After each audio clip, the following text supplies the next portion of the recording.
የግማሽ ቀን ረሃባቸውን እንኳን ልካፈል። ራብ ጨካኙ ራብ ሰቀቀኑ ቁራሽ ካልቀመሱ መሽመሻ አልቀኑ ማጣት አይኑ ይጥፋ ችግር አይኑ ይጥፋ ያመጣኝ እሱ ነው ከሰው ፊት ያቆመኝ ረሃብ አይብስም ሀፍረት ያሳመመኝ።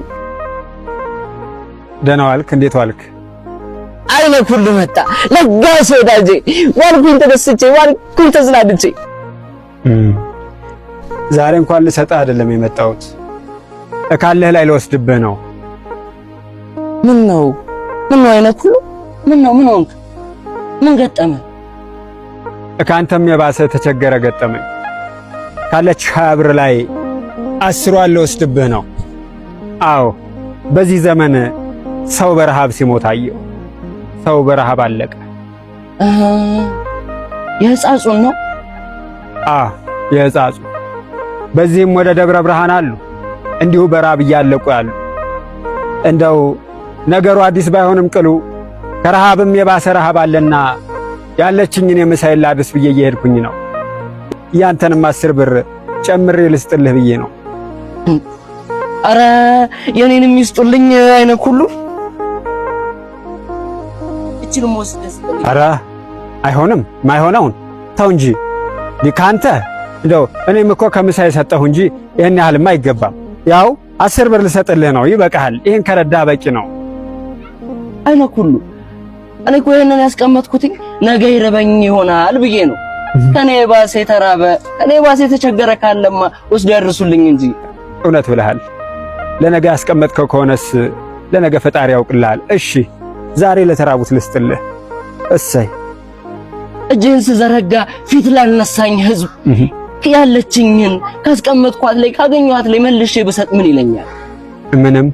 ደግሞስ የኔ ቢጤ አይረዳም ያለው ማን ነው እንዴ? ለምን አይረዳም? የሚረዳው እኮ የመስጠት ልብ ያለው ነው እንጂ ባለውና በጸጋው አይደለም። ሰው መርዳት የሚችለው የመስጠት ልብ ሲኖረው ነው። ረሃብን አውቀዋለሁ አይነ ኩሉ።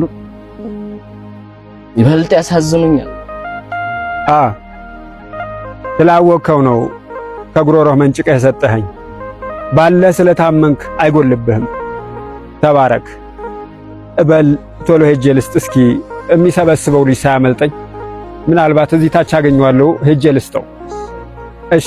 እሺ ሰላም ዋል። አሜን። ሰላም ዋል አይነ ኩሉ።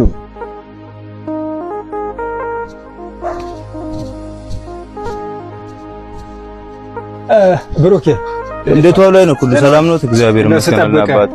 እዚህ ነው ለተቸገሩት እርዳታ እያሰባስባችሁ ያላችሁት እናንተ ናችሁ አይደለ? አባት ያው እኛ ነው። እቺን አድርስልኝ በል እንካ። እንዴ እርሶም አይነ ኩሉ እንዴ ባሁን በጸሎቱ ቢያግዙን አይሻልም ነበረ? አይ እኔም ማድረስ ተብዬ ነው ስተብዬ ነው። አንድ የተባረከ ሰጥቶኝ ነው። የኔንም ደግሞ የምሳይን ጨምሬ ነው የሰጠው። ምን አለ እኛስ ደግሞ አንስት ያለው ማን ነው? ትልቅ ሰው እንዲሁ ደካማስ አይረዳም ያለው ማን ነው? ከረሃብ እኮ ረሃብ ይበልጣል። ይኸውልህ የምሳይን ውሰደውና የግማሽ ቀን ረሃባቸውን እንኳን ልካፈል። እስኪ ራበኝና ልቅመሰው። እሱማ ልክ ነው አባቴ። ለዛርልኛም ሁሉንም እየጠየቅን ያለ ነው። እናንተ እያረጋችሁ ያላችሁት በጣም ትልቅ ነው። በርቱ። እሺ ሰላም አሉኝ አባቴ። አሜን ልጄ። ጉልበታችሁን ይባርክላችሁ። እናንተን ከደገሰው ድግሱን ያጎረሰው ነውና